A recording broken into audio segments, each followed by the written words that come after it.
ॐ नमोस्तु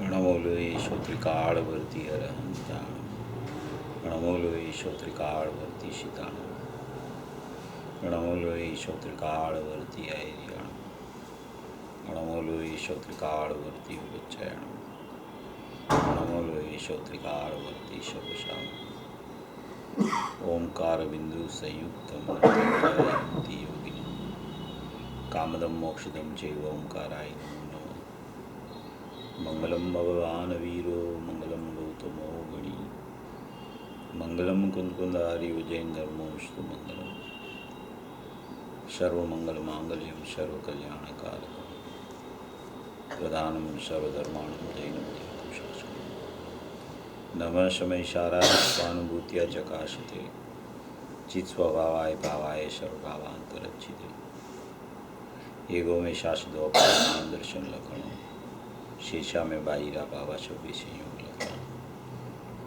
मारो सुशाश्वत एक दर्शन ज्ञान लक्षण जीव है बाकी बधा संयोग लक्षण भाव मुस्ती बाह्य है હું એક શુદ્ધ સદારૂપી દર્શનમય કરી કંઈ અન્ય તે મારું જરી પરમાણુ માત્ર નથી એટલે જે જાણતો અંતને ગુણદ્રવ્યને પર્યાય ભણે તે જીવ જાણે આત્મને તશુનો પામે લઈ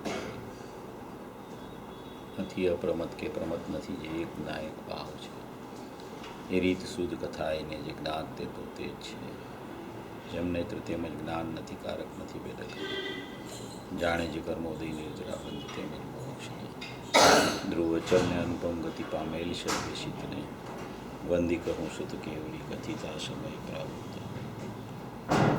દુસ્થાપ નિજને મોક્ષ પંથે ધ્યાનુભવ તેહને તેમાં જ નિત્ય વિહાર કર નહીં વિહર પણ પ્રભ્યો વિશે ઓમ શ્રી નમઃ શિદેવ્ય નમઃ શિદેવ્ય નમઃ શિદેવ્ય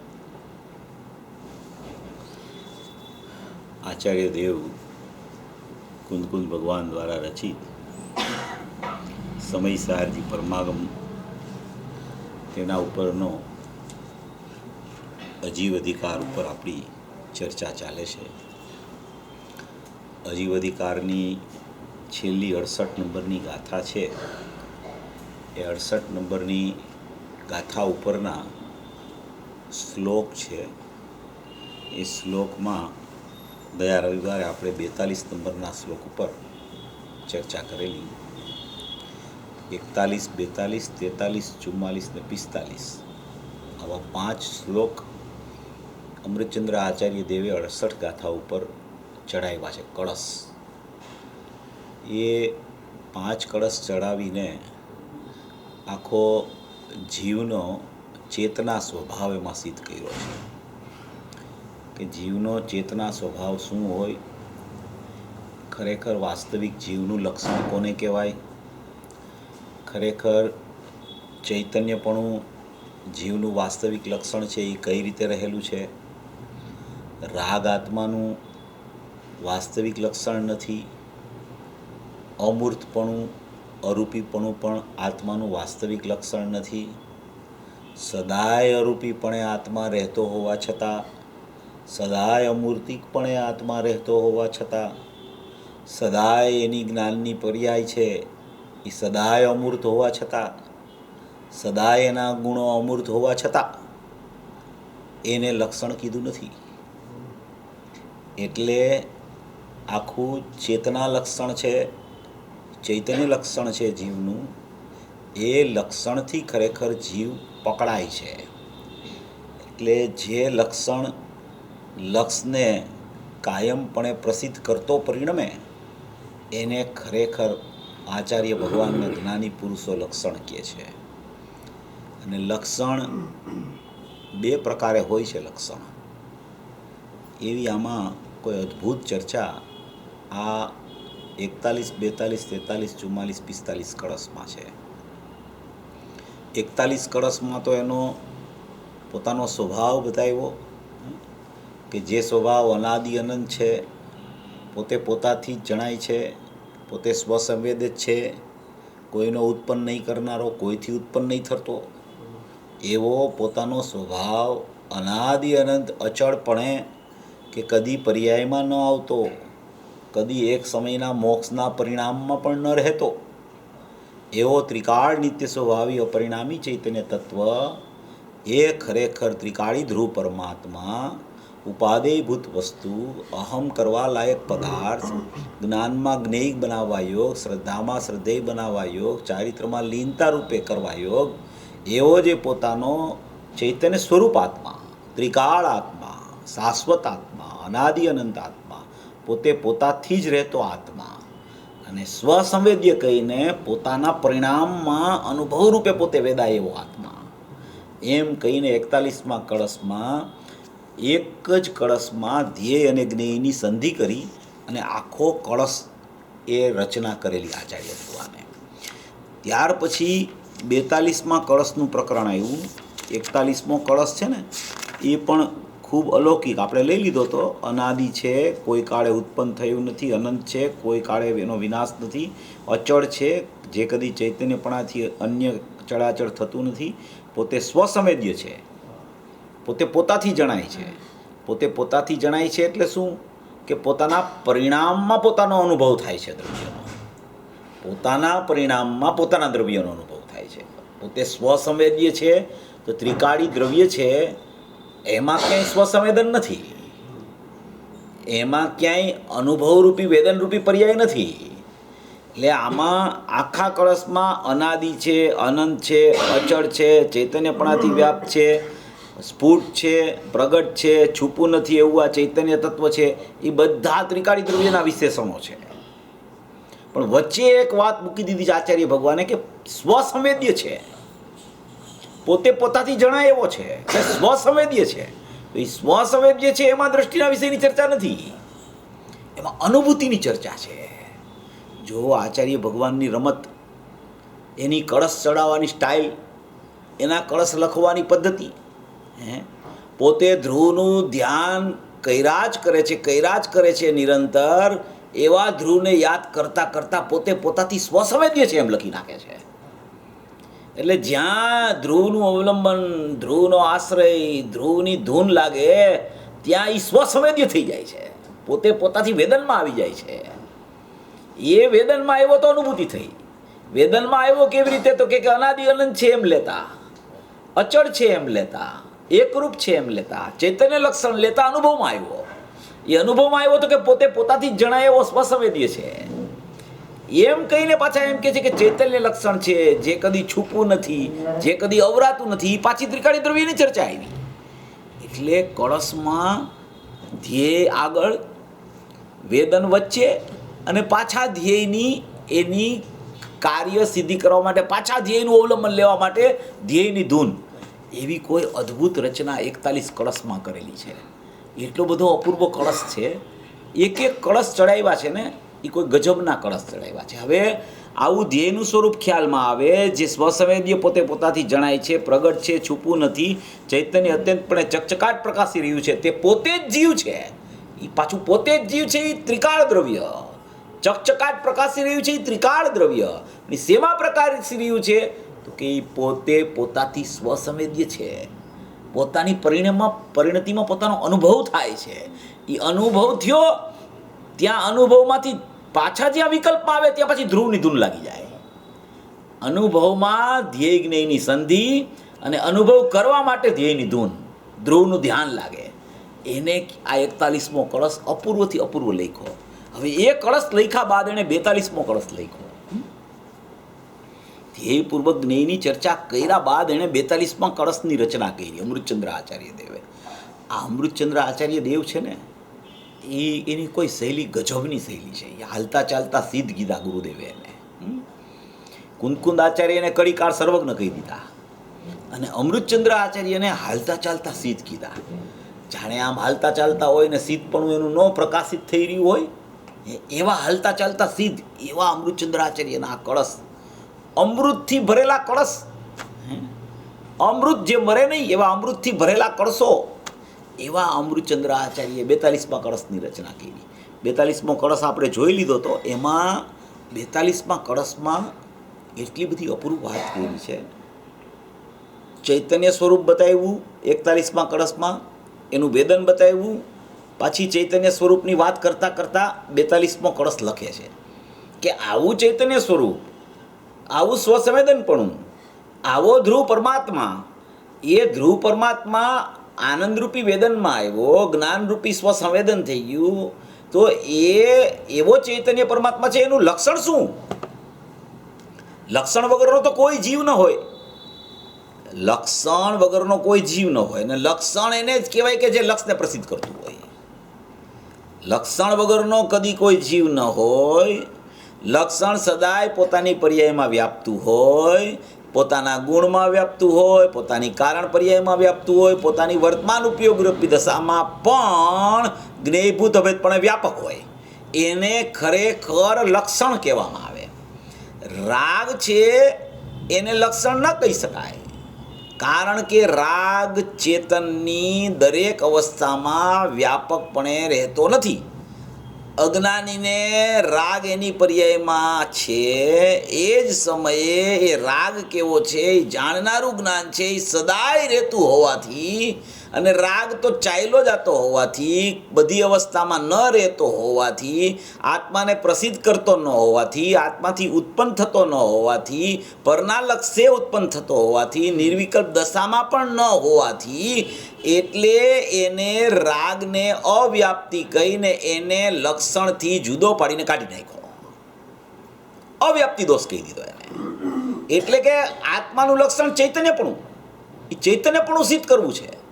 એટલે કે ઓલો તો દરેક અવસ્થામાં હોતો નથી, નિર્વિકલ્પ દશાના કાળે હોતો નથી, આત્માને પ્રસિદ્ધ કરતો નથી, ઔપાધિક ભાવ છે, આકુરતાનું કારણ છે, પરના લક્ષ્ય ઉત્પન્ન થાય છે, અને રાગ બંધનું કારણ છે, એ દુઃખ છે, આકુરતામય છે. માટે એ અવ્યાપ્તિ રૂપે રહેલો હોવાથી સદાય પોતાની પર્યાયમાં વ્યવહારે પણ સદાય ન રહેતો હોવાથી, કેવો વ્યવહારે પણ પોતાની પર્યાયમાં સદાય રહેતો નથી. સિદ્ધ દશા છે તો એમાં વ્યવહારે રાગ નથી, કેવળ જ્ઞાન છે તો એમાં વ્યવહારે રાગ નથી, નિશ્ચય તો નથી એની પર્યાયમાં, પણ વ્યવહારે પણ રાગ એમાં હોતો નથી. જ્યારે સાધકની દશામાં, ચતુર્થ ગુણસ્થાનમાં, પંચમ ગુણસ્થાનમાં, સાતમા છઠ્ઠા ગુણસ્થાનમાં પણ બુદ્ધિપૂર્વક કે અબુદ્ધિપૂર્વક રાગનું પરિણમન એની દશામાં વ્યવહારે કહી શકાય છે. બુદ્ધિપૂર્વક કયો તો એ વિકલ્પાત્મક દશા થઈ ગઈ, અબુદ્ધિપૂર્વક કયો તો નિર્વિકલ્પ દશામાં પણ રાગ ત્યાં અંદરમાં હોવાથી એ રાગ એની અવસ્થામાં હોવાને કારણે એને ખરેખર લક્ષણ કહેતા નથી. આવી અવ્યાપ્તિરૂપ રાગને કહી અને રાગને ચેતન લક્ષણથી જુદો પાડીને બહાર નાખે છે. કારણ કે રાગ પોતાના પરિણામ ખરેખર નથી. પોતાના પરિણામ હોય તો પરિણામ પણ પોતાના પરિણામ, જ્ઞાન પોતાના પરિણામ છે, ચૈતન્ય લક્ષણ પોતાના પરિણામ છે. એમ અવ્યાપ્તિ દોષ કહીને જ્ઞાન લક્ષણ અને જ્ઞાયકને જુદો બતાવીને અવ્યાપ્તિ લક્ષણ રાગ છે તેને જુદો પાડી દીધો. એક જ્ઞાયક ભાવ, એનું જ્ઞાન લક્ષણ, અને ઔદૈહિક ભાવ રાગાદી એને જુદા પાડી અને જ્ઞાન લક્ષણથી જ્ઞાયક શોભિત છે એમ કરીને ચૈતન્ય લક્ષણ સિદ્ધ કર્યું. બીજી વાત એવી કરી કે જેમ રાગને અવ્યાપ્તિ દોષ તરીકે રાખ્યો કે દરેક અવસ્થામાં વ્યાપતો નથી માટે અવ્યાપ્તિ દોષ, એવી જ રીતે અતિવ્યાપ્તિ દોષ છે. અતિવ્યાપ્તિ, અતિ એટલે કે પોતાના સિવાય બીજા દ્રવ્યમાં પણ વ્યાપકપણું જેનું હોય એને અતિવ્યાપ્તિ દોષ કહેવામાં આવે. અમૂર્તિકપણું, અમૂર્તિકપણું શું છે તો કે જીવ દ્રવ્ય પણ અમૂર્તિક છે, ધર્મ અધર્મ આકાશકાળ બધા અમૂર્તિક છે. એક પૂતગલ જ મૂર્તિક છે, પૂતગલ રૂપી છે, દેખાય છે, બાકી પાંચેય દ્રવ્યો અરૂપી છે. હવે જીવ દ્રવ્ય એ રૂપી છે. જેમ ચૈતન્ય લક્ષણ જ્ઞાન એમાં સદાય વ્યાપક છે, એવી જ રીતે અમૂર્તપણું પણ છે. એના ગુણો પણ અમૂર્ત છે, એનું દ્રવ્ય પણ અમૂર્ત છે, ત્રિકાળી દ્રવ્ય જીવ દ્રવ્ય. એવી રીતે ધર્મ અધર્મ આકાશ કાળમાં પણ એવું છે. તો હવે એને લક્ષણ કહેવામાં શું વાંધો? દ્રવ્યમાં તો એવું છે, એના ગુણમાં છે, એના વર્તમાન પર્યાયમાં છે, એના ત્રિકાળી દ્રવ્યમાં અમૂર્તિકપણું છે. તો એને લક્ષણ જેમ જ્ઞાનને લક્ષણ કયો ત્રણેયમાં હોય તો અમૂર્તિકપણાને લક્ષણ કહી શકાય. આપણે એમ કહીએ ને કે ભાઈ અરૂપી આત્માને જાણવો છે, અરૂપી આત્મા છે. આત્મા દેખાતો નથી, આત્મા વેદનમાં આવે છે. આત્મા જોઈ નથી શકાતો કે કેવો છે, કે મારે આત્માને જોવો છે કે આત્મદેવ કેવો હશે. તો કે એ આત્મા જોવો છે એનો મતલબ કે તને જોવો છે એનો મતલબ કે એ જોનાર કોણ અને કોને જોવો છે એવું કોઈ લક્ષણ હોય. હવે અમૂર્તિકપણું છે એ પણ એમાં દરેક જગ્યાએ દ્રવ્યગુણ પર્યાયમાં છે જીવમાં, પણ એને લક્ષણ કેમ નથી કહેતા? એવું હોવા છતાં જેમ જ્ઞાન છે એમ અમૂર્તિકપણું છે, છતાં એને લક્ષણ કહેતા નથી. શા માટે? કે એ લક્ષણ બીજા દ્રવ્યોમાં પણ છે, 4 દ્રવ્યોમાં.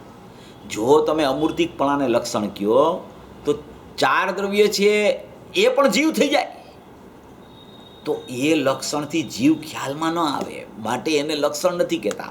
કારણ કે અતિવ્યાપ્તિ, એક દ્રવ્ય સિવાય બીજા 4 દ્રવ્યોમાં પણ અતિવ્યાપ્તિ એની હોવાને કારણે એને પણ અહીંયા આચાર્ય ભગવાન લક્ષણ કહેતા નથી. તો કે શા માટે લક્ષણ નથી કહેતા અને શા માટે જ્ઞાનને લક્ષણ કહે છે? તો કે અમૂર્તિકપણું જાણતું નથી. અમૂર્તિકપણામાં, અરૂપીપણામાં જાણવાની કોઈ વ્યવસ્થા નથી. એ તો સ્થિર ને સ્થિત છે અમૂર્તિકપણું. એ અમૂર્તિક છે એમ પણ જ્ઞાન જાણે છે. એ અમૂર્તિક છે, બીજા દ્રવ્યો પણ અમૂર્તિક છે 4, એમ પણ જાણનાર જ્ઞાન છે. માટે જ્ઞાન જાણનાર હોવાને કારણે એને ખરેખર જ્ઞાનને લક્ષણ કહી અને જીવ દ્રવ્યની સિદ્ધિ કરી છે. 6 દ્રવ્યોમાંથી તમારે જીવ દ્રવ્યને શોધવું હોય તો કેવી રીતે શોધવું? તો કે જ્ઞાન લક્ષણ જ્યાં હોય ને ત્યાં જ જીવ દ્રવ્ય હોય. જ્યાં જ્ઞાન ન હોય, જ્યાં રાગ હોય, જ્યાં અમૂર્તિકપણું હોય, ત્યાં કદી જીવ હોઈ શકે નહીં. જ્યાં જ્ઞાન હોય ને ત્યાંથી એ જ્ઞાનથી જ જીવ ખ્યાલમાં આવે. એટલે જ્યાં જ્ઞાન વ્યાપકપણે રહેલું હોય, ધ્યેયપણે કે જ્ઞેયભૂત અભેદપણે, એને જ ખરેખર જીવ ઓળખી શકવા માટે સમર્થતા આ જીવની છે એમ કહેવામાં આવે. એટલે અહીંયા આ 2 લક્ષણ સિદ્ધ કરી અને 2 લક્ષણ જે 2 લક્ષણથી જુદો ચૈતન્ય લક્ષણ સિદ્ધ કરી, અવ્યાપ્તિ ને અતિવ્યાપ્તિ દોષ છે. અને એવું જ્ઞાન લક્ષણ સદાય વ્યાપતું હોવાને કારણે એવા જીવનું લક્ષણ આમાં બતાવી અને જીવને બતાવ્યો છે આમાં 42મા કળશમાં. એક છે ને ત્રિકાળી જીવ છે, એનું એક ચૈતન્યપણું ત્રિકાળ લક્ષણ હોય છે કે સદાય પોતામાં રહેતું, સદાય અભેદપણે વર્તતું, સદાય જીવ જીવરૂપે રહે. તો એ જીવ જીવરૂપે કેવી રીતે રહી શકે?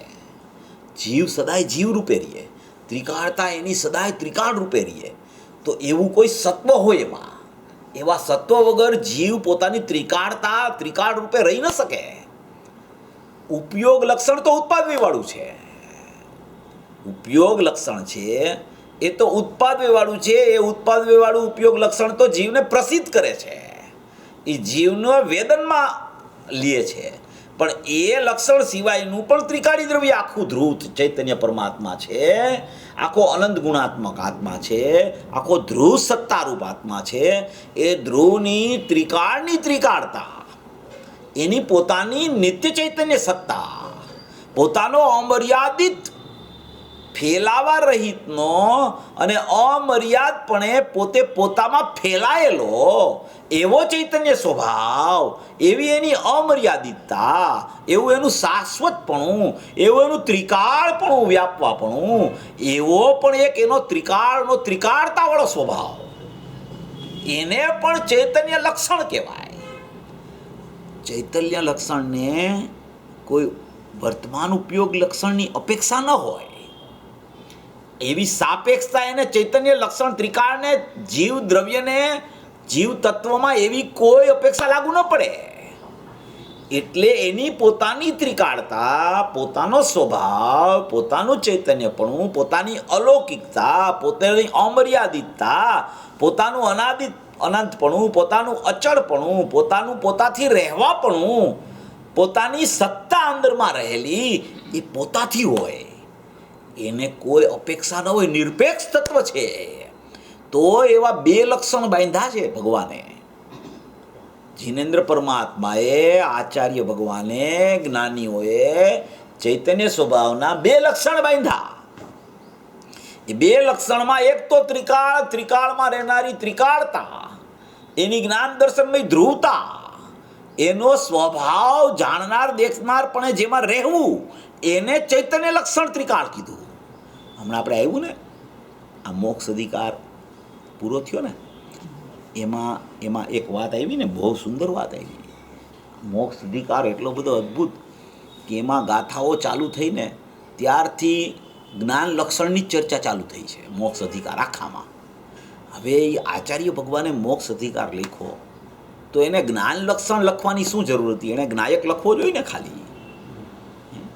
એણે શા માટે જ્ઞાન લક્ષણથી સીધી કરી કે ઉપયોગ જ જેનું એક લક્ષણ છે, ઉપયોગ જ જેનું એક લક્ષણ છે, એમ એ લક્ષણની ચર્ચા વારંવાર શા માટે કર્યા કરે છે? એ મોક્ષ અધિકારમાં પાછી, બીજા અધિકારની તો તમે છોડો વાત, પણ મોક્ષ અધિકારમાં એ જ ચર્ચા શા માટે કરે છે? મોક્ષ સિદ્ધપણું થઈ ગયું.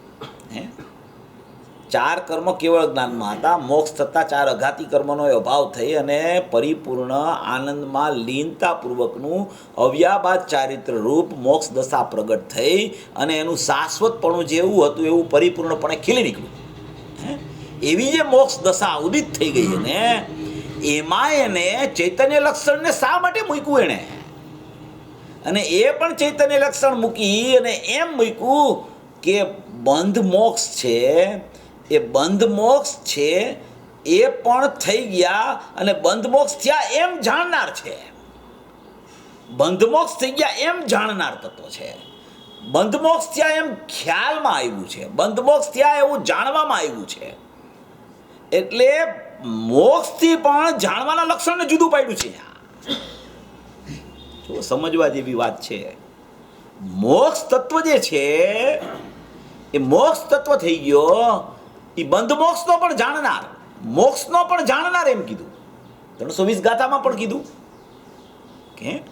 કે કરતો નથી, પુનપાપ આશ્રવ બંધ સંવર્જરા મોક્ષને કરતો નથી, જાણે છે.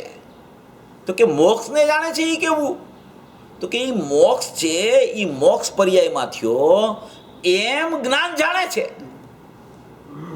જો જ્ઞાયકની સત્તા, એના ત્રિકાળી ધ્રુવ લક્ષણની સત્તા અને જ્ઞાન લક્ષણની સત્તા એને એક તરફ રાખી અને બધી પર્યાયોને જુદી પાડે છે. મોક્ષની પર્યાયને જુદી પાડી દીધી. ત્યાં કાંઈ જુદું જુદું નથી, ત્યાં તો ચોસલું થઈ ગયું ચૈતન્ય સત્તા મોક્ષમાં. તો ઢીમ થઈ ગયું, ઢીમ બરફનું જેમ ચોસલું થઈ જાય ને એમ ચોસલું થઈ જાય સિદ્ધ દશામાં.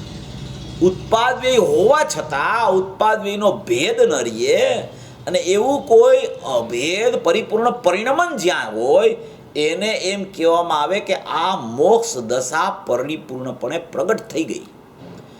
પ્રત્યેક સમયે ઉત્પાદ થઈ ધ્રુવને પ્રસિદ્ધ કરી અને પરિપૂર્ણપણે ધ્રુવને પ્રસિદ્ધ કરીને વ્યય પામે એ દશા.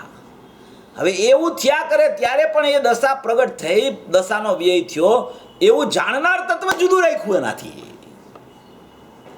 જુદું ત્યાં છે નહીં, પણ સત્તા જાણનારની બતાવવી છે એમ કહેવાનો આશય છે. ત્યાં કાંઈ એવા ભેદ નથી, પણ સત્તા શું બતાવવી છે? તો કે ચૈતન્ય લક્ષણની સત્તા, ચેતના ગુણની સત્તા, ચેતના ગુણમાં ત્રિકાળતા લક્ષણની સત્તા અને ચેતન જ્ઞાયકની સત્તા. આટલી સત્તામાં આત્મા છે, એની બહાર ક્યાંય આત્મા નથી. પછી ધ્રુવની ચર્ચા કરે ત્યારે વર્તમાન ઉત્પાદ વ્યયને પણ જુદા પાડે, એ જુદો વિષય, એ દ્રષ્ટિના વિષયની ચર્ચા. જ્યારે અનુભવ થાય ત્યારે અનુભૂતિમાં ભેદ વિકલ્પ ન દેખાય, એનું નામ અનુભવની ચર્ચા.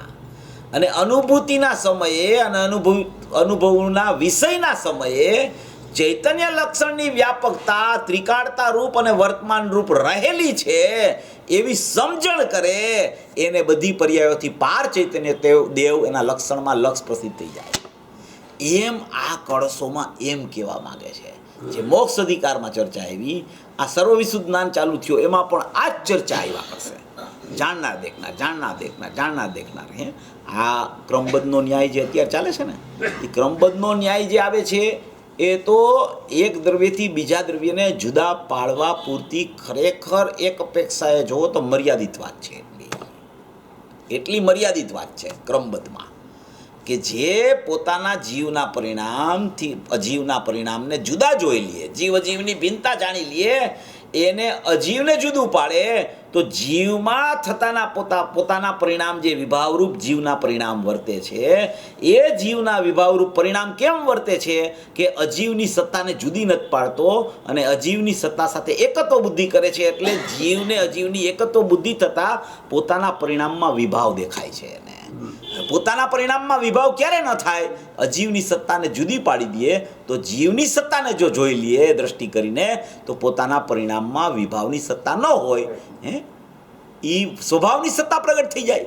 અહીંયા એમ કહેવાની ક્રમબદ્ધ પર્યાયનો સિદ્ધાંત એ છે, કર્તા કર્મ અન્ય નિરપેક્ષપણે એક દ્રવ્ય બીજા દ્રવ્યમાં વ્યાપક નથી હોતું. એ જે બધી ચર્ચા હોય છે ને, આ પ્રવચન આજે આવ્યું ને, એ 1 મહિના પછી આવ્યું પ્રવચન. 12મા મહિનાનું પ્રવચન 29/12 ચાલ્યું, પછી આજે 1/82 પ્રવચન ચાલ્યું. આખો 1 મહિનો ગુરુદેવ નાયરોબી ગયા હતા. નાયરોબીમાં 1/81 પ્રતિષ્ઠા થઈ હતી, એટલે 1/81 ચાલુ થયું. એ મહિનો આખો ગુરુદેવ બહાર હતા જાન્યુઆરીમાં. ત્યાર પછી આ ફરીથી પાછી ચર્ચા લીધી ક્રમબદ્ધ પર્યાય, આજે ચાલુ થઈ. 1 મહિનાનો વિરામ છે, ત્યાર પછી આ ચર્ચા ચાલુ થઈ. એટલે એમાં જે કહેવા માગે છે એ 2 દ્રવ્યની ભિન્નતા બતાવે છે, પણ એમાંય જાણનાર તત્વને જુદું રાખી અને રાગને લક્ષણથી અવ્યાપ્તિ કહીને જુદો પાડી અન્ય દ્રવ્યથી તો નિરપેક્ષ જ છે. પોતાના ને પોતાના દ્રવ્યોમાં જે ચૈતન્ય, ચેતના અને ચેતન, ચૈતન્ય અને ચેતના, એવો જે સ્વભાવ છે એ જ ખરેખર લક્ષણ રૂપે રહેલો છે. એના સિવાય કોઈ લક્ષણ જીવનું હોતું નથી. એટલે એક ત્રિકાળનું ત્રિકાળતાવાળું ત્રિકાળ લક્ષણ ધ્રુવનું છે, જેને પરમ પારિણામિક ભાવ લક્ષણ કહેવાય. ત્રિકાળ જ્ઞાન દર્શનના ગુણને પણ લક્ષણ કહેવાય. ત્રિકાળ જ્ઞાન દર્શનની કારણશુદ્ધ પર્યાયને પણ લક્ષણ કહી શકાય. એવું ત્રિકાળી દ્રવ્ય, એના અનંત ગુણો, એની અનંત ગુણની અનંત કારણશુદ્ધ પર્યાયો, એ ધ્રુવ સામાન્ય અને ધ્રુવ વિશેષથી અભેદ આખો જે ચૈતન્ય પરમાત્મા દ્રષ્ટિનો વિષય છે, એને ખરેખર ત્રિકાળની ત્રિકાળતાવાળું લક્ષણ કહેવાય. એ અભેદમાં વ્યાપકપણે રહેલું છે, વ્યાપકપણે, એમ એને લક્ષણ કહેવાય. એવો જે પોતાનો સ્વભાવ, એવી જે પોતાની અપરિણામી ચૈતન્ય સત્તા, એવી જે પોતાની ધ્રુવની ધ્રુવતા અંદરમાં રહેલી છે, એ ધ્રુવતાને લક્ષણ કહી અને એક પ્રકારનું લક્ષણ બતાવે છે. આપણે ઘણીવાર વાત થાય છે, પૂજ્ય ગુરુદેવશ્રીએ, પૂજ્ય બેનશ્રીનો 105મો બોલ છે, એમાં આ ચર્ચા લીધી છે ગુરુદેવે. એમાં 2 પ્રકારના લક્ષણ ગુરુદેવે એમાં લીધા છે કે ભાઈ લક્ષણ કોને કહેવાય? તો કે 2 પ્રકારના લક્ષણ છે. તો કે એક ધ્રુવમાં ધ્રુવનું લક્ષણ, કે જે તો પોતામાં પોતાથી સિદ્ધપણે રહેલું છે, એવું એક ધ્રુવ લક્ષણ છે. ત્યાં સ્વપર પ્રકાશકની ચર્ચા ઉપાડી છે. ત્યાં પ્રકાશચંદ્ર હિતેશીએ પ્રશ્ન કર્યો હતો કે ભાઈ લક્ષણ કોને કહેવાય જીવનું? તો ત્યાં ગુરુદેવે 2 લક્ષણ સિદ્ધ કર્યા. 37 નંબરનું પ્રવચન છે, સાંભળી લેવું, બહુ અપૂરું પ્રવચન છે. જ્ઞાયકને પર્યાયનો વેશ નથી, જ્ઞાયકને કોઈ પર્યાયની અપેક્ષા નથી. એવો જ્ઞાયક ચૈતન્ય સ્વભાવી આત્મા પોતે ધ્રુવપણે રહેલો, પોતે સ્વપર પ્રકાશક સ્વભાવપણે ત્રિકાળપણે રહેલો. તો કે એ લક્ષણ જે ત્રિકાળ કીધું, એ તો ધ્રુવમાં ધ્રુવનું લક્ષણ, ચૈતન્ય લક્ષણ, વ્યાપક લક્ષણ, ત્રિકાળની ત્રિકાળતા, અમર્યાદિતપણું, શાશ્વતપણું, એવું એનું વ્યાપકપણું અંદરમાં ધ્રુવમાં ધ્રુવનું. કે અનંત ગુણો ક્યાં રહે છે, એની અનંત કારણશુદ્ધ પર્યાય ક્યાં રહે છે? તો કે એ ત્રિકાળી દ્રવ્યમાં રહે છે. તો કે એ ત્રિકાળી દ્રવ્ય જે છે, એ ત્રિકાળી દ્રવ્યમાં આ બધું વ્યાપકપણે અંદરમાં પડેલું છે. એનું વ્યાપ્યપણું અનંત ગુણાત્મક ને અનંત કારણશુદ્ધ પર્યાયાત્મક છે. એવો આખો સભર આત્મા ત્રિકાળ છે, ભરેલો ભૈરો ભગવાન છે. એવી ત્રિકાળતા એનું લક્ષણ છે. કાંઈ ખાલી નથી એમ કે ભાઈ આ દ્રષ્ટિનો વિષય છે, જ્ઞાયક ભાવ છે, એમ કે એ તો કુટસ્થ છે, એ તો શુષ્ક છે. એ શુષ્ક નથી, એ તો એકરૂપ છે. ખાલી એટલાથી આત્માનો મહિમા નથી આવતો. એની અંદરની સત્તા, એની ચૈતન્ય સત્તા, એની ત્રિકાળતા અંદરમાં, એની કેવી અમર્યાદિતતા, એનું કેવું અંદરમાં ફેલાવાપણું રહેલું છે, કેવું અંદરમાં જાગતું જીવન મોજૂદ છે. એવો જાગતો જીવ ઊભો છે. કાલે આવ્યું ને નાટકમાં, જાગતો જીવ ઊભો છે. તો કે જાગતો જીવ ક્યાં ઊભો છે? તો કે જાગતો જીવ જાગતા જીવમાં ઊભો છે. એ ક્યાં જાય તો કે એ જરૂર પ્રાપ્ત થાય ને એ વર્તમાન પર્યાય. અને જાગતો જીવ ઊભો છે એ ત્રિકાળી દ્રવ્ય. તો કે ત્રિકાળી દ્રવ્ય જાગતો જીવ અને એ ઊભો છે તો એ કઈ જાગતો જીવ છે. એ જાગતો એટલે એની ચૈતન્ય સત્તા છે. એવો જીવ છે જાગતો, અને જીવ એની ચૈતન્ય સત્તા બતાવે છે જાગતો. અને એ જીવ છે એ તો ત્રિકાળ જીવ અને એની ચૈતન્ય સત્તા પણ ત્રિકાળ. એવો જાગતો જીવ ઊભો છે તો કે ક્યાં જાય તો કે જરૂર પ્રાપ્ત થાય. તો એ પાછી બીજા લક્ષણની ચર્ચા આવી. પ્રાપ્ત થાય એમાં એક લક્ષણ કીધું ત્રિકાળનું ત્રિકાળ લક્ષણ. એ ત્રિકાળ લક્ષણ પોતે પોતામાં પોતાથી વ્યાપકપણે રહેલું છે એને ત્રિકાળ લક્ષણ કીધું. અને બીજું લક્ષણ કીધું કે જે લક્ષણથી એવો ત્રિકાળ સ્વભાવ પકડાય, એવો ત્રિકાળ સ્વભાવ અનુભવમાં આવે, એવો ત્રિકાળ સ્વભાવ વેદનમાં આવે. જે 41માં કળશમાં કીધો પોતે પોતાથી સ્વસંવેદ્ય છે એ વેદનમાં આવે. વેદનમાં ન આવે ત્યાં સુધી ત્રિકાળી દ્રવ્યનો મહિમા જીવ કરે અને એનો જ મહિમા કરવો જોઈએ. પણ એને ખબર પડી જાય કે વેદન નથી આવ્યું તો મહિમામાં કચાશ છે. જેવો મહિમા જોતો હોય, જેટલી માત્રામાં મહિમા જોતો હોય, જેવા સ્વરૂપની અંદરની સ્પષ્ટતા એના જ્ઞાનમાં હોવી જોઈએ, જેટલું એને ચોખ્ખું થયું હોવું જોઈએ ત્રિકાળી દ્રવ્ય, એવું જ્યાં સુધી એને અહમપૂર્વક પ્રતીતિપૂર્વક સ્વસંવેદન ન થાય ત્યાં સુધી એને ગમે તેટલો મહિમા આવતો હોય પણ એમાં ક્યાંક ને ક્યાંક એની કચાશ છે એમ કહી શકાય. કારણ કે નહીતર તો એને તરત વેદન આવવું જોઈએ, અતિન્દ્રિય આનંદનો સ્વાદ આવી જવો જોઈએ. અને એ અતિન્દ્રિય આનંદનો સ્વાદ ક્યારે આવે કે એવા ચૈતન્ય સ્વભાવની યથાર્થ સમજણ થાય, યથાર્થ એનો મહિમા આવે. ધ્રુવની ધારા જે ધ્રુવ પ્રવાહ રૂપે ચૈતન્ય સત્તામાં અંદર નિરંતર વર્તી રહી છે, ધ્રુવની ધારા, એવો ધ્રુવનો ચૈતન્ય પ્રવાહ ધ્રુવ વર્તી રહ્યો છે. એવું વર્તવા પણ ચૈતન્ય પ્રવાહ ધ્રુવનું નિરંતર ચાલુ છે. એ નિરંતર ચાલુ છે એ પર્યાય નથી, નિરંતર ચાલુ છે એ દ્રવ્યમાં ધ્રુવ ધારા વર્તવું છે. એવો એનો મહિમા અંદરથી આવવો જોઈએ. ચૈતન્યના નૂરનું પૂર એવો સ્વાભાવિક આત્મા, એવો એને સત્તામાં એને ખ્યાલ આવવો જોઈએ, એનો મહિમા આવવો જોઈએ. એવી ચૈતન્ય સત્તા કેવી મારી અમર્યાદિત ફેલાવ રૂપે પડેલી છે અંદર સત્તા, એવો એને સ્વભાવનો મહિમા આવવો જોઈએ. એને કહેવાય એની ત્રિકાળતાની સત્તા ખ્યાલમાં આવી. ખ્યાલમાં આવે એ ક્યાં આવે તો કે એ વર્તમાન લક્ષણ, ઓલું ત્રિકાળ લક્ષણ, અને ખ્યાલમાં આવે એ વર્તમાન લક્ષણ. ખ્યાલમાં આવે એ કયું વર્તમાન લક્ષણ તો કે એ જ્ઞાન લક્ષણથી જ પકડાય, એ જ્ઞાનથી જ ખ્યાલમાં આવે. આ લક્ષણની ચર્ચા ચાલે છે. 42માં કળશમાં આખું લક્ષણથી સિદ્ધ કરી છે વસ્તુ. એટલે આ અવ્યાપ્તિ ને અતિવ્યાપ્તિ દોષથી રહિત એવો જે જ્ઞાન લક્ષણથી આત્મા લક્ષ બને અને ખ્યાલમાં આવે એવું ચૈતન્ય લક્ષણ પણ પ્રગટપણે દરેક જીવ પાસે મોજૂદ છે. પ્રગટપણે વર્તમાનમાં ઉત્પાદ રૂપે મોજૂદ છે. એ જ્ઞાન લક્ષણ ખ્યાલમાં આવે ને ત્યાં બીજા લક્ષણો જુદા પડી જાય. જ્યાં સુધી જ્ઞાન લક્ષણ ખ્યાલમાં ન આવે ને ત્યાં સુધી વિકલ્પમાં એને ખબર હોય કે જ્ઞાન લક્ષણ છે, પણ જુદા ન પડે એટલે સમજી લેવું કે જ્ઞાન લક્ષણનો વિશ્વાસ નથી આવ્યો, નાયક સત્તાનો વિશ્વાસ નથી આવ્યો, જ્ઞાન લક્ષણનો પણ વિશ્વાસ નથી આવ્યો. પૂજ્ય ભાઈ તો કહેતા હતા, ઘણી કેસેટોમાં છે, બધાએ સાંભળ્યું હોય, બધાને ખબર હોય કે કોઈ પણ જીવ હોય ને એ જ્ઞાયક સત્તા સુધી પહોંચી ન શકતો હોય. જ્ઞાયક તો અનાદિ અનંત એકરૂપ સત્તા છે, ત્યાં સુધી પહોંચી ન શકતો હોય. પણ જો એ જ્ઞાયકનું લક્ષણ ઉપયોગ છે, એ ઉપયોગમાં પણ આવી જાય, જ્ઞેયની સત્તાથી દૂર, રાગની સત્તાથી દૂર, અમૂર્તિક સત્તાથી દૂર, બહારના જેટલા જ્ઞેયોનું જ્ઞેયાકાર પરિણમન થાય છે એવી સત્તાથી દૂર, અને જ્ઞેયાકાર પરિણમન જે થઈ રહ્યું છે એક પરિણમનમાં પણ અંદરમાં એક જે જ્ઞાન સ્વભાવ લક્ષણપણે પડેલો છે એવા જ્ઞાન લક્ષણ સુધી પણ જીવ જો પહોંચી જાય તો એ હવે અંદર જવા માટે એની તૈયારી ચાલુ થઈ ગઈ છે. હમણાં એ જીવ લક્ષણનો ભેદ છોડીને અંદર વયો જશે. ભીનમાંથી નીકળી ગયો ને એ અગત્યનું છે. ભીન સત્તામાંથી નીકળી જવો જોઈએ.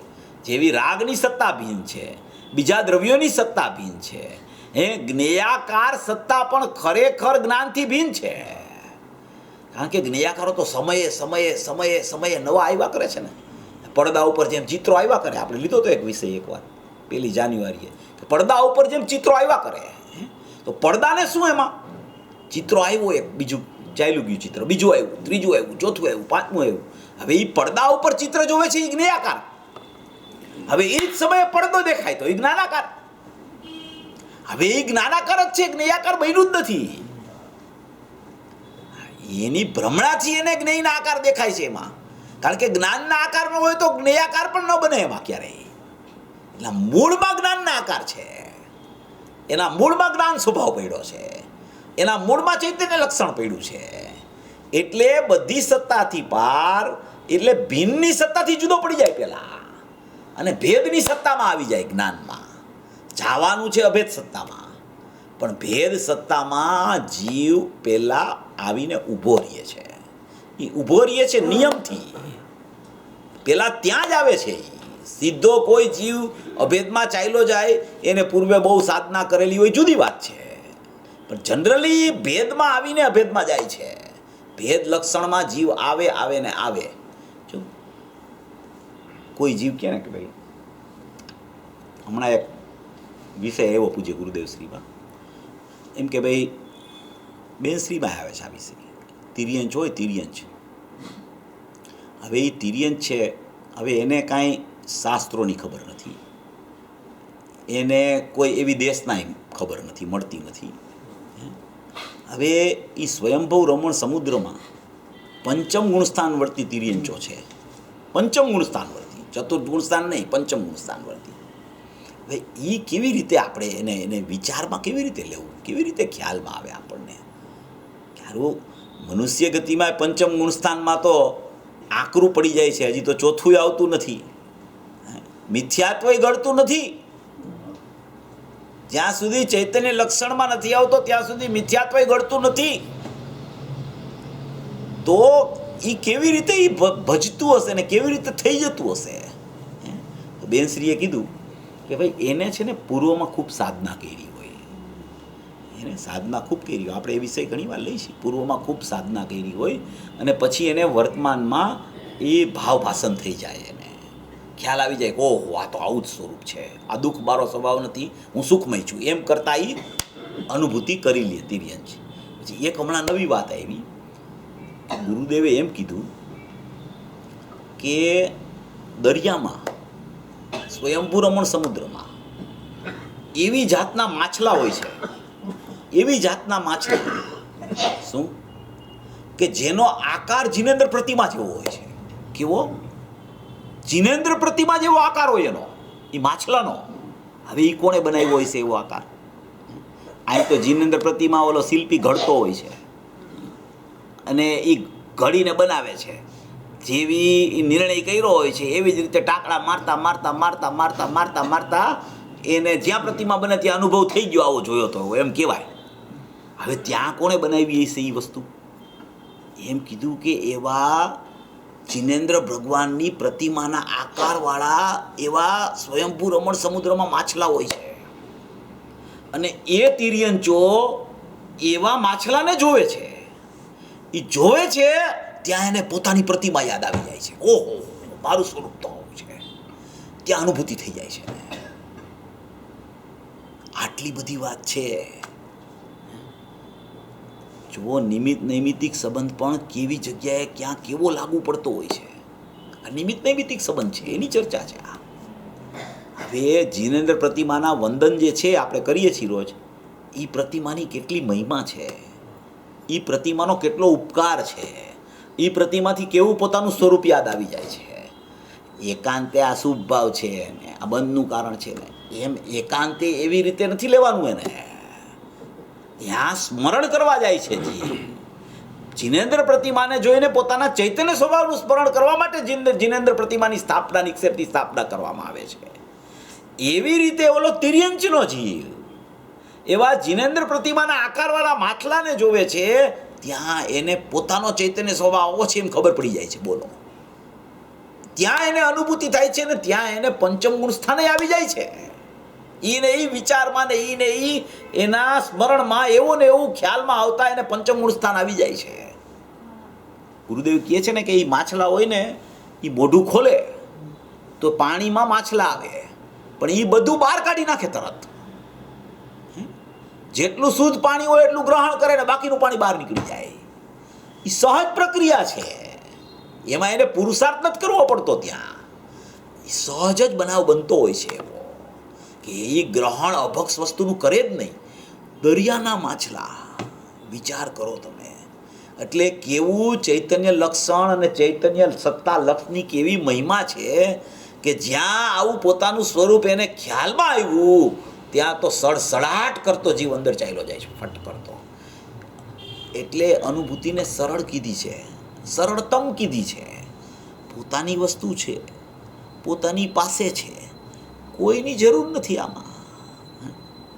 નિમિત્ત તો અકર્તા છે, ક્રમ ચાલે છે. નિમિત્ત તો કાંઈ કરી શકતું નથી. નિમિત્ત શું સૂચિત કરે છે? નિમિત્ત પોતાના પરિણામમાં અકર્તા છે, અને નિમિત્ત અકર્તા છે એટલે પોતાનો સ્વભાવ એ અકર્તા છે. અન્ય દ્રવ્ય નિરપેક્ષ, પોતાના દ્રવ્યથી બીજું દ્રવ્ય નિરપેક્ષ. કોઈ કર્તા કર્મ ભાવ નથી, કોઈ નિમિત્ત નૈમિત્તિક સંબંધ પણ ખરેખર લાગુ પડતો નથી, કોઈ વ્યાપકપણું લાગુ પડતું નથી, કોઈ જ્ઞાનનો ભાવ પણ લાગુ પડતો નથી. એવી પોતાની ચૈતન્ય સત્તા, ત્રિકાળ સત્તા એ પોતાના લક્ષણથી સુશોભિત છે. લક્ષણ છે ને, લક્ષણ એ ઘરેણા છે, ઘરેણા. એ ઘરેણાથી છે ને આખું ચૈતન્ય તત્વ શોભાયમાન છે. એ ઘરેણાના સ્થાને છે. એ ચૈતન્ય તત્વનું લક્ષણ જે છે ને એની સુશોભિતતા, એના એ ચૈતન્ય તત્વની સુશોભિતતા એના લક્ષણરૂપી ઘરેણાથી છે. જેમ અંદરમાં ગુણો છે એ પણ એના લક્ષણ છે, અને જ્ઞાન દર્શનના ઉપયોગ છે એ પણ એના લક્ષણ છે. એવા લક્ષણોથી એની સુશોભિતતા છે ચૈતન્ય સત્તાની. એવા પાત્રમાં જીવ તત્વ રહીએ છે, એવું ચૈતન્ય પાત્ર છે. એ પાત્રમાં પ્રતિમા બિરાજમાન છે. એમ અહીંયા લક્ષણ બતાવે છે. લક્ષણનો મહિમા કરે છે. લક્ષણનો મહિમા શા માટે કરે છે કે તે બીજું લક્ષણ માની લીધું છે, એનાથી જુદો પાડવા માટે લક્ષણનો ભેદ કરીને એનો મહિમા કરે છે. ખરેખર મહિમા તો લક્ષનો છે, મહિમા તો ચૈતન્ય સત્તાનો છે, પણ એ ચૈતન્ય સત્તાનો મહિમા ગાનાર લક્ષણ છે, અને એ લક્ષણ ચૈતન્ય સત્તામાંથી ઉદિત થાય છે. એટલે એવા લક્ષણથી લક્ષની પ્રાપ્તિ થતી હોવાને કારણે, એવા લક્ષણમાં લક્ષની પ્રસિદ્ધિ હોવાને કારણે ભિન્ન લક્ષણ કોઈ છે નહીં. ભેદરૂપ લક્ષણથી સમજાવવાનો વ્યવહાર કહીને લક્ષણની અભેદતા આમાં સિદ્ધ કરે છે. એવી કોઈ આમાં અદ્ભુતથી અદ્ભુત વાત 42મા કળશમાં ચૈતન્ય લક્ષણથી વ્યાપ્ય. ચેતન કેવું? તો કે ચેતન, ચૈતન્ય અને ચિદ વિવર્તન. તો કે ચિદ વિવર્તન એનું લક્ષણ, ચૈતન્ય પણ એનું લક્ષણ, અને એવો ચેતન સ્વભાવ. એમ કહીને અમૂર્તિકપણું એટલે કે અતિવ્યાપ્તિપણું અને રાગાદી ભાવ અવ્યાપ્તિપણું, એનાથી જુદું ચૈતન્ય લક્ષણ ભેદ રૂપે બતાવી, ભિન્નથી છોડાવી, ભેદ બતાવી અને ભેદને ભેદથી અભેદમાં જવાનો માર્ગ આચાર્ય ભગવાન ખોલે છે. કે જો આટલો બધો સરળ માર્ગ છે, તું જલ્દી ચાલ્યો જા ભાઈ. પાછી બે વસ્તુ પોતાની પાસે છે. જ્ઞાયક ભાવ પોતાની પાસે છે, ચેતન સ્વભાવ, અને જ્ઞાન લક્ષણ પોતાની પાસે છે. રાગ તો નવો નવો થાય છે. એ તો એને પરનું લક્ષ કરે ને, એ પરનું લક્ષ કરવા માટે જાવું પડે. રાગ એ જોતો હોય ને શુભ એને, તો આમાં તો કાંઈ જરૂરિયાત જ નથી. પડ્યું જ છે અનાદિ અનંત આવું ને આવું. કોઈને એમ થાય કે અમને ખૂબ પરિણામ એવા ચાલે છે અત્યારે, એવા પરિણામની અમારે તો રમઝટ ચાલે છે કે અમને એમ ખ્યાલમાં આવે છે કે હમણાં જ્ઞાયક પકડાઈ જશે. એમ થાય ને, આત્માર્થીને તો એ જ હોય, બીજું શું હોય. એ પછી અહીંયા એમનો વિચાર કે જ્ઞાયક પકડાઈ જશે, એ તો પર્યાય છે. એવો વિચાર કરે તો આત્માર્થપણું નથી એનું. એ પર્યાયમાં જ પકડાય છે બધું. તો એ તો એને વિચાર તો એમ જ ચાલતો હોય ને. હવે એ વિચાર જે ચાલે છે ને એ શુભ ભાવ છે. એવો શુભ ભાવ ક્યારે આવે? એમ જો એને વિચાર આવે કે એવો શુભ ભાવ ચાલી રહ્યો છે ને હજી વિશેષપણે એમ કે એની લગ્ની લાગે, તો એ શુભ ભાવની પ્રીતિ છે. એ રાગ એને કરવો પડે છે નવો ઉત્પન્ન. ચૈતન્ય લક્ષણ તો સદાય ઉદ્ભવિત થયેલું છે. એ સત્તા જ્યાં ખ્યાલમાં આવે છે, ભિન્ન સત્તાથી જુદો પડીને ભેદ સત્તા, ત્યાં અભેદમાં ચાલ્યો જાય ફાટ કરતો. એવું લક્ષણનું અનન્યપણું લક્ષણ લક્ષને પ્રસિદ્ધ કરે અને લક્ષણ અલક્ષને પ્રસિદ્ધ ન કરે એવો ચેતનનો સ્વભાવ છે એ આમાં બતાવે છે. પૂજ્ય ભાઈ કહેતા 96ની સાલમાં બહુ ચાલ્યું હતું, 16/96નું એક પ્રવચન છે, સાંભળજો. એમાં લેતા હતા કે લક્ષણ લક્ષને પ્રસિદ્ધ કરે અને અલક્ષને પ્રસિદ્ધ ન કરે. આ મહાસિદ્ધાંત. ખાલી લક્ષણ લક્ષને પ્રસિદ્ધ કરે એમ નહીં, અલક્ષને પ્રસિદ્ધ પાછું ન કરે. અસ્થિ નાસ્તિ ઉતારી છે એમ બતાવે છે. એટલે રાગને પ્રસિદ્ધ ન કરે અને જ્ઞાન લક્ષણ છે એ આત્માને પ્રસિદ્ધ કરે. એટલે રાગને અલક્ષને પ્રસિદ્ધ ન કરે એ પેલા અહીંયાથી જુદો પડી, નાસ્તિથી જુદો પડી, નાસ્તિનો વિકલ્પ છોડી અને પેલા ભેદરૂપી અસ્થિમાં આવ. અને ભેદરૂપી અસ્થિમાં આવે ત્યાં એમ કે લક્ષણ લક્ષને પ્રસિદ્ધ કરે, ત્યાં અભેદમાં ચાલ્યો જાય. એટલે લક્ષ લક્ષણની અભેદતા થઈ ગઈ અને અલક્ષની ભિન્નતા હતી એ ખ્યાલમાં આવી ગઈ. એને એમ કહેવાય કે આ આત્માથી આજે અનુભવી થઈ ગયો, એનું નામ લક્ષ લક્ષણની અભેદતા. એમ આમાં આ સિદ્ધ કરે છે. આ 42મા કળશમાં બહુ ઊંચો કળશ, 42મો. એટલી બધી અપૂર્વતા ભરેલી છે એક એક કળશમાં. હવે એમાં પાછી 43મા કળશમાં પાછું આ 42મો કળશ આવ્યો ને એનો પ્રશ્ન કરે છે, બહુ સારો પ્રશ્ન. એ એમ કહે છે કે જો હવે જો આવા લક્ષણ વડે જીવ પ્રગટ છે, આવા લક્ષણ વડે જીવ પ્રગટ જ છે એમ તમે કહો છો, લક્ષણ એ તારી પાસે છે, લક્ષ એ તારી પાસે છે, આવા લક્ષણથી જીવ પ્રગટ છે, તમે કહેતા આવો છો, અમે સાંભળતા આવી છીએ. આપણે ગુરુદેવ પ્રશ્ન કરે ને શ્રોતા કે તમે આ જ કહેતા આવો છો, અમે આ જ સાંભળતા આવી છીએ. એ તો અમને ખબર છે, હવે આમાં નવું શું છે? તમે એ કહેતા આવો છો, અમે કેટલા ટાઈમથી આ સાંભળ્યા કરી છીએ કે આ જીવનું લક્ષણ જ્ઞાન છે અને એ જ્ઞાન જીવ ચેતનને પ્રગટ કર્યા કરે છે, પ્રસિદ્ધ કર્યા કરે છે. તો કહે છે કે જો આવા લક્ષણ વડે જીવ પ્રગટ છે તો પણ અજ્ઞાની લોકોને તેનું અજ્ઞાન કેમ રહે છે? આચાર્ય પોતે કહે છે કે આવા લક્ષણ વડે લક્ષ પ્રગટ છે, આવા લક્ષણ વડે જીવ પ્રગટ છે, આવી ચેતના વડે ચેતન સ્વભાવ પ્રગટ હોવા છતાં અજ્ઞાની લોકોને આવું અજ્ઞાન કેમ રહે છે? અમને આશ્ચર્ય થાય છે. ઓલા અમિત ગતિ આચાર્ય લખ્યું છે ને, 35 થી 42 ગાથા આવે અમિત ગતિ આચાર્યમાં, એમાં લખ્યું છે એણે, યોગસાર છે ને અમિત ગતિ આચાર્ય, એમાં એણે લખ્યું છે કે પ્રકાશ ઈ કોનો છે? તો કે પ્રકાશકનો. તો કે પ્રકાશ પ્રકાશકનો છે. તો એનું પ્રકાશ્ય શું છે? તો કે ઘટપટ એનું પ્રકાશ્ય છે. પ્રકાશક પ્રકાશ અને એનું આ પ્રકાશ્ય.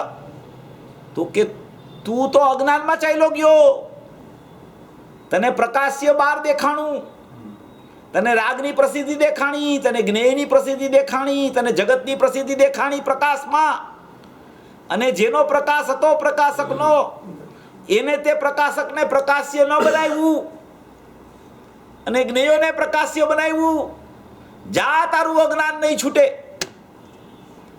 અમને તો આશ્ચર્ય થાય છે કે પ્રકાશ પ્રગટ છે, એ પ્રકાશકની પ્રસિદ્ધિ કરે છે, છતાં આ જીવોને સ્વીકાર કેમ નથી આવતો? આચાર્ય ભગવાન એમાં કહે છે, અમને આશ્ચર્ય થાય છે કે એમાં જ આમાં કહે છે. આમાં એમ કહે છે કે નાન મોહ વસ્તુ તત્ કથમોહો બત નાન ટીતિ. અમને આશ્ચર્ય થાય છે, અમને ખેદ થાય છે કે આવું લક્ષણ લક્ષ બતાવ્યું એ પ્રગટ છે, છતાં તને કેમ અનુભૂતિ થતી નથી? તારું અજ્ઞાન કેમ જાતું નથી? આટલી બધી સત્તાની ચોખવટ આચાર્ય ભગવાન જ્ઞાની પુરુષો કરી જાય છતાં તારું અજ્ઞાન ન જાય એવું કેમ બને? આચાર્ય પોતે ખેદ કરે છે કે કેમ અજ્ઞાનીનું અજ્ઞાન જતું નથી? કેમ એને આવો સ્વભાવ ખ્યાલમાં નહીં આવતો હોય? જો એમાં કહે છે પૂર્વોક્ત જુદા લક્ષણને લીધે જીવથી અજીવ ભિન્ન છે, તેને અજીવને તેની મેળે જ સ્વતંત્રપણે જીવથી ભિન્નપણે વિલસતું પરિણમતું જ્ઞાની પુરુષ અનુભવે છે. જ્ઞાની પુરુષ તો આવું અનુભવે છે, જીવને અજીવથી જુદું જ્ઞાની પુરુષ અનુભવે છે. તો પણ જ્ઞાની પુરુષો તો આવું અનુભવે છે, તો પણ અજ્ઞાનીને અમર્યાદપણે ફેલાયેલો આ મોહ, જો આમાં મોહને લીધો એનો મોહ ક્યાં કામ કરે છે? અમર્યાદપણે ફેલાયેલો આ મોહ, અમર્યાદપણે ફેલાયેલું ચૈતન્ય વ્યાપકતા રૂપ, એ અમર્યાદિતપણે અંદરમાં ફેલાયેલું છે. એની બદલે અમર્યાદપણે ફેલાયેલો પોતાનો મોહ પર તરફ. આ ફેલાવો અમર્યાદિતપણે અસંખ્ય પ્રદેશે વ્યાપકપણે ચૈતન્ય સત્તાનું લક્ષણ વ્યાપક છે એવો મહિમા ન આવતા અમર્યાદપણે ફેલાયેલો બાહ્ય જ્ઞેયની પ્રસિદ્ધિ કરતો એવો મોહ, એ મોહ, અમર્યાદપણે ફેલાયેલો આ મોહ, સ્વપરના એકપણાની ભ્રાંતિ, સ્વપરની જુદાઈનો અવિવેક એટલે સ્વપરના એકપણાની ભ્રાંતિ. એકપણાની ભ્રાંતિ કેમ નાચે છે? અમને તો આશ્ચર્ય અને ખેદ થાય છે. આચાર્ય ભગવાન કે જ્ઞાનીજનો આવું અનુભવી લે છે, અને આવું જે અનુભવતો નથી એ અજ્ઞાની છે. એ અજ્ઞાની શા માટે રહી જાય છે? કે એનો અમર્યાદિતપણે ફેલાવો મોહરૂપી મદિરા પીને એની પરલક્ષની વૃત્તિ છૂટતી નથી. વૃત્તિ છૂટતી નથી એટલે પ્રવૃત્તિ સાચી થતી નથી, એટલે નિવૃત્તિ સ્વરૂપ ભગવાન આત્મા અનુભવમાં આવતો નથી. વૃત્તિ એટલે શ્રદ્ધા, પ્રવૃત્તિ એટલે જ્ઞાનની ક્રિયા, નિવૃત્તિ એટલે ચારિત્ર. જ્યાં સુધી વૃત્તિ ન ફરે, અભિપ્રાય ન ફરે, શ્રદ્ધા ન ફરે કે મારું સ્વરૂપ આવું જ છે, લક્ષણ એવું, જ્યાં સુધી શ્રદ્ધામાં વિશ્વાસ જીવને ન આવે ત્યાં સુધી એની વૃત્તિ કામ કરતી નથી. ત્યાં સુધી એની પ્રવૃત્તિમાં ખલેલ છે પરલક્ષવાળી, અને ત્યાં સુધી એની લીનતારૂપી ચારિત્રની સ્થિતિ થવાનો અવકાશ આવતો જ નથી. ચારિત્રની પર્યાય અનાદિથી જીવની શરીર સાથે એકત્વ બુદ્ધિ કરીને જ પરિણમી રહી છે. ચારિત્ર છે ને એને શરીર સાથે સંબંધ છે, નિમિત્ત નૈમિતિક અનાદિથી એની સાથે એકત્વ કરીને પરિણમી રહી છે.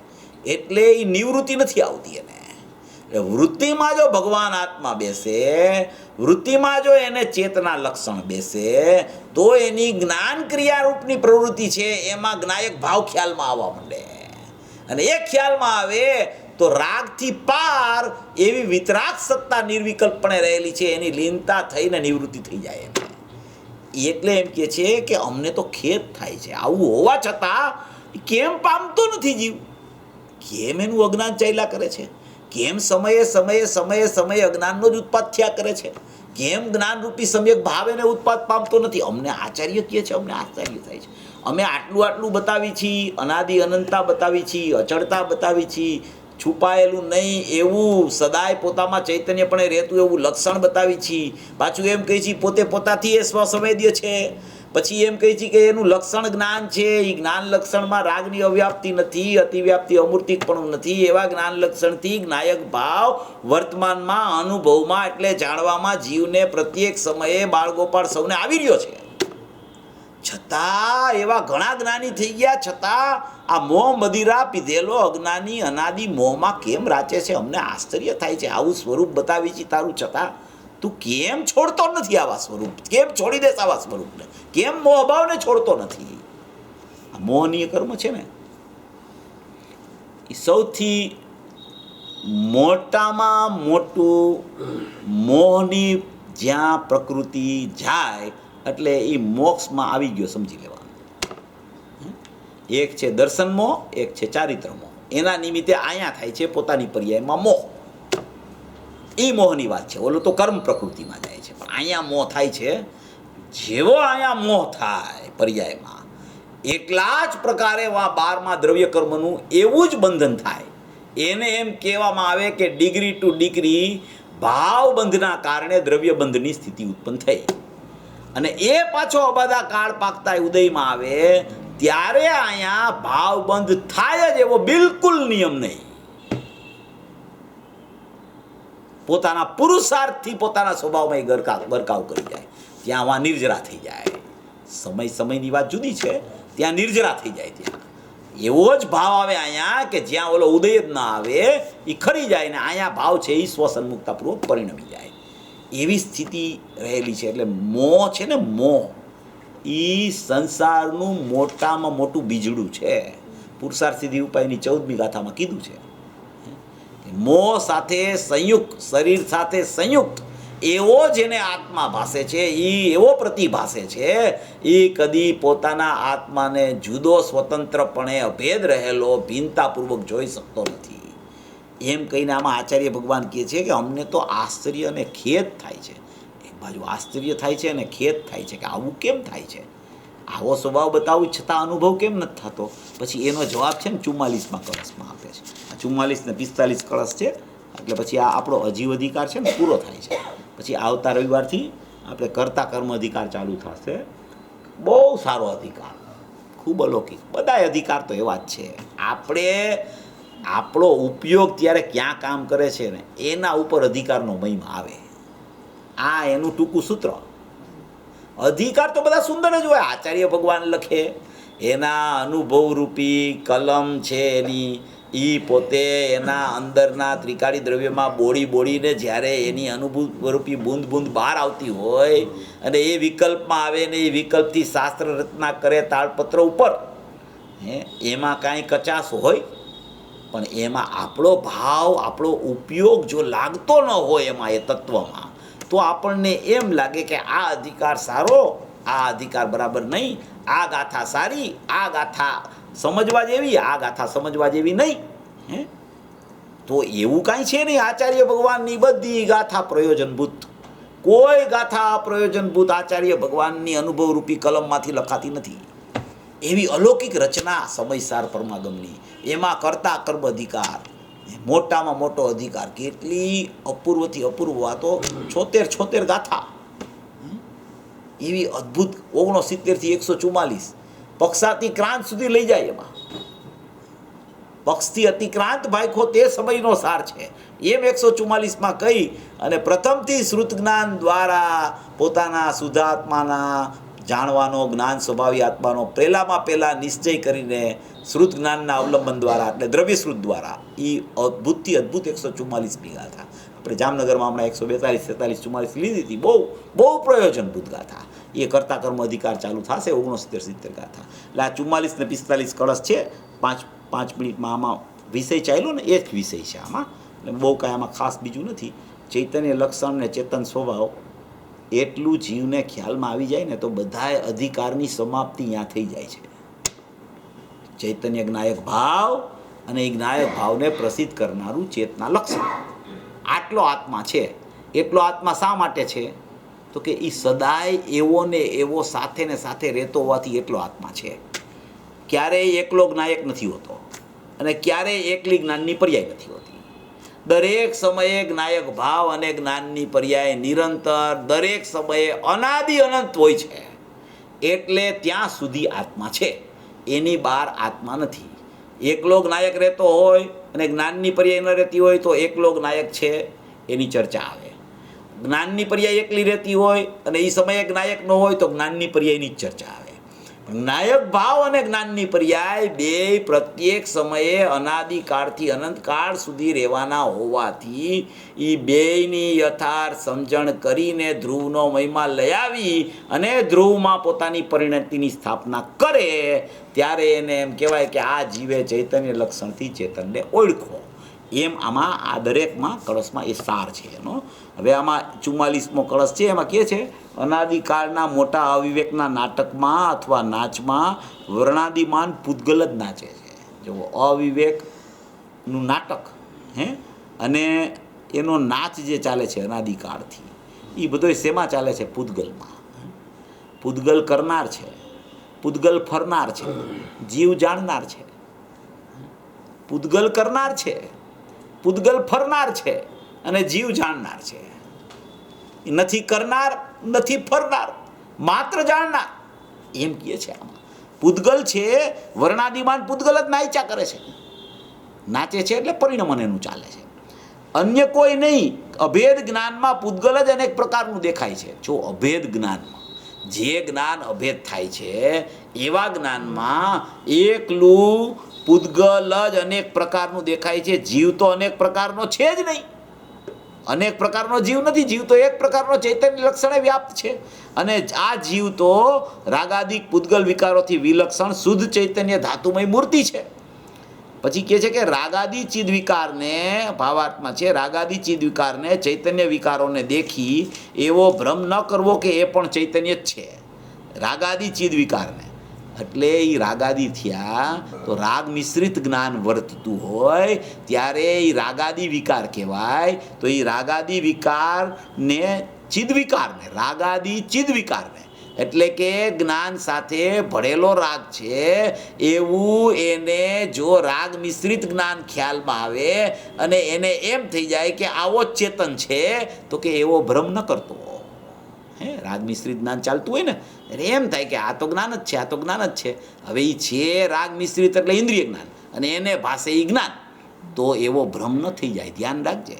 એટલે કે છે કે રાગાદી ચિદ વિકારને ચૈતન્ય વિકારોને દેખી એવો ભ્રમ ન કરવો કે એ પણ ચૈતન્ય જ છે, કારણ કે ચૈતન્યની સર્વ અવસ્થાઓમાં વ્યાપે તો ચૈતન્યના કહેવાય.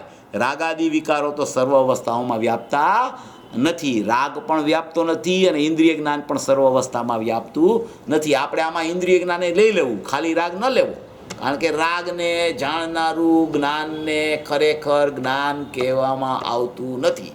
જે ઇન્દ્રિયના લક્ષ્ય પરિણમતું હોય કે રાગના લક્ષ્ય પરિણમતું હોય, ભિન્નના લક્ષ્ય એકાંતે પરિણમતું જ્ઞાન છે, એ ખરેખર અજ્ઞાન, મિથ્યા જ્ઞાન ને ઇન્દ્રિય જ્ઞાન એને આચાર્ય ભગવાને જીનેન્દ્ર પરમાત્માએ કીધું છે. એટલે કહે છે કે સર્વ અવસ્થામાં વ્યાપતા નથી, મોક્ષ અવસ્થામાં તેમનો અભાવ છે, વળી તેમનો અનુભવ પણ આકુરતામયને દુઃખરૂપ છે, માટે તેઓ ચેતન નથી, જળ છે. ચૈતન્યનો અનુભવ તો નિરાકુળ છે. ચૈતન્યના અનુભવમાં ક્યાંય આકુરતા હોય નહીં. રાગ મિશ્રિત જ્ઞાન હોય કે રાગ હોય એમાં નિયમથી આકુરતા હોય. ચૈતન્યનો અનુભવ થાય તો એ નિરાકુળ થઈ જાય. એને કોઈ પણ પ્રકારની આકુરતા, મારે ચેતનને ઓળખવો છે એ પણ આકુરતા છે, એવી આકુરતા પણ જેને સમાપ્ત થઈ જાય અને હું ચૈતન્ય સ્વભાવી નિરાકુળ સુખમય પરમાત્મા છું એવો જેને ખ્યાલ આવી જાય, એવો ચૈતન્ય અનુભવ નિરાકુળ છે, તે જ જીવનો સ્વભાવ છે તેમ જાણવું. અને પછી હવે 145 કળશમાં એમ કહે છે કે આ પ્રમાણે જ્ઞાનરૂપી કરવતનો જે વારંવાર અભ્યાસ કરે, જ્ઞાનરૂપી કરવત કીધી, ઓલામાં છીણી કીધી, આમાં કરવત કીધી. કરવત છે, લાકડાને આમ કરવતથી આમ બે ભાગ કરે ને, તો એવી જ્ઞાનરૂપી કરવતથી રાગ અને નાયકને જુદા પાડે. જ્યાં પ્રજ્ઞા છીણી મારે બેયની વચ્ચે, ત્યાં એ રાગ જુદો અને નાયક જુદો પડી જાય. એમ કે છે કે આ રાગરૂપી કરવતથી જ્ઞાનરૂપી કરવતનો જે વારંવાર અભ્યાસ કરે, જ્ઞાનરૂપી કરવત, રાગરૂપી કરવત નહીં, જ્ઞાનરૂપી કરવતનો જે વારંવાર અભ્યાસ કરે, તેને નચાવીને જ્યાં જીવ અને અજીવ બંને પ્રત્યક્ષપણે જુદા ન થયા, ત્યાં તો જ્ઞાતા દ્રવ્ય અત્યંત વિકાસરૂપ થતી પોતાની પ્રગટ ચિન્માત્ર શક્તિ વડે વિશ્વને વ્યાપીને પોતાની મેળે જ અતિ વેગથી ઉગ્રપણે અર્થાત અત્યંતપણે પ્રકાશી નીકળ્યું. આ છે ને, આ વિષય જરા લેવા જેવો છે, લાંબોય છે કળશ, અને આપણે આવતા રવિવારે લઈ લેશું. બહુ સરસ કળશ છે. આમાં જે આ વાત આવી ને, જીવ ને અજીવ બંને પ્રગટપણે જુદા ન થયા. કરવતનો વારંવાર અભ્યાસ તો કર્યો જ્ઞાનરૂપી કરવતનો, પણ જીવ અને અજીવ પ્રગટપણે જુદા ન થયા. એ પ્રગટપણે જુદા ન થયા એ શું, એ બહુ મહત્વની ચર્ચા છે. એટલે એ આપણે આવતા રવિવારે લેશું. ખૂબ સુંદર વિષય છે. પ્રગટપણે જુદા ન થયા, ત્યાં તો જ્ઞાતા દ્રવ્ય અત્યંત વિકાસરૂપ થતી પોતાની પ્રગટ ચિન્માત્ર શક્તિ વડે વિશ્વને વ્યાપીને પોતાની મેળે જ અતિ વેગથી ઉગ્રપણે અર્થાત અત્યંતપણે પ્રકાશી નીકળ્યું. આ કળશ છે ને એનો ભાવાર્થ છે, અને આ અહીંયા પૂર્ણતા થાય છે પછી અજીવ અધિકારની. એટલે ખૂબ સુંદર છે આ કળશ એ 45મો. એટલે એ આપણે વાત થઈ હતી કે દરેક અધિકારની પાછળ જે છેલ્લી ગાથા હોય એમાં આખા અધિકારનો સાર આવે. 68 ગાથામાં આખા અધિકારનો, અજીવ અધિકારનો સાર છે, અને એના કળશો લખ્યા છે, એમાં આખું સારરૂપ તત્વ ભરી દીધું છે. આવી લક્ષણની ચૈતન્યતા અનાદિથી જીવ પાસે રહેલી છે, વર્તમાનમાં પણ છે, અનંતકાળ સુધી રહેવાની છે, એનો ક્યારેય અભાવ થતો નથી. એટલે લક્ષણની સત્તા સમજી અને લક્ષરૂપ પરિણમન જે કરે એને ખરેખર અનુભૂતિનો જન્મ થાય છે. અને પરિણમન વગર અપરિણામી તત્વ છે એ જ્ઞાનરૂપ પરિણમે છે તો પણ પર્યાય અપેક્ષાએ જ્ઞાનરૂપ પરિણમે છે, અને અપરિણામી છે તો દ્રવ્ય અપેક્ષાએ અપરિણામી છે. એવી જ ખાલી વસ્તુની સ્થિતિ છે. અપરિણામી પૂર્વક પરિણામીપણું, એટલે કે નિત્ય અપરિણામી તત્વ અને નિત્ય પરિણામી દ્રવ્ય જ્ઞાનરૂપ પરિણમતું, એવી સત્તા જેને ખ્યાલમાં આવી જાય છે એને એની શ્રદ્ધામાં અપરિણામીનો વિશ્વાસ આવે છે, અને અપરિણામી અને પરિણામીનું જ્ઞાન આવી જાય છે. એને સમ્યક પ્રકારે જાણવું થયું એમ કહેવામાં આવે છે. અને એવું જ્ઞાતા દ્રવ્ય જેને ખ્યાલમાં આવે એ અનુભવી પુરુષ ક્રમે ક્રમે ક્રમે એની ચારિત્રની દશા આગળ વધતા વધતા યથાખ્યાત ચારિત્ર થઈ અને કેવળ જ્ઞાનની લક્ષ્મી એને ઉદિત થઈ અને પછી 4 કર્મનો અભાવ કરી અને મોક્ષ દશા પણ આવ્યા બાદ સુખ લેતો લેતો એ પોતે પોતાના સ્વરૂપમાં સ્વરૂપાનંદ રૂપે રહી જાય છે. એવી પોતાની ચૈતન્ય સત્તા પ્રત્યેક જીવને ભવિ જીવોને ખ્યાલમાં આવે અને મોક્ષ માર્ગરૂપ પરિણમે એવી મંગલ ભાવના.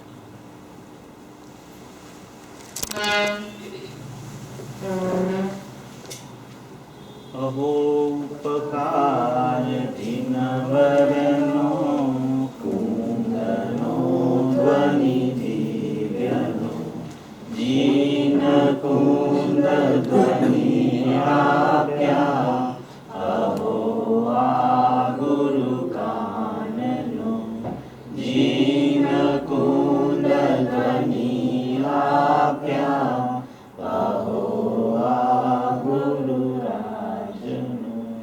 जावाणी के ज्ञान से सूझे लोकारो सोवाणी सकल मुख सदा देतो.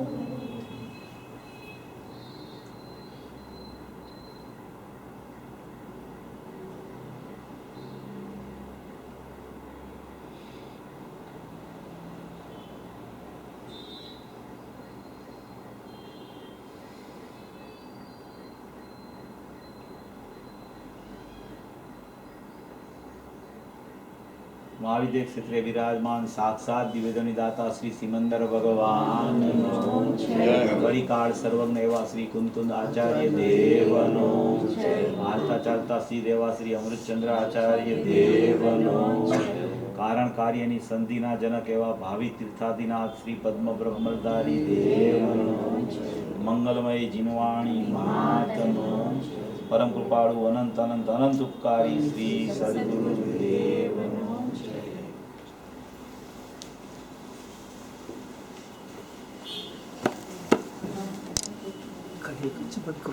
કઈ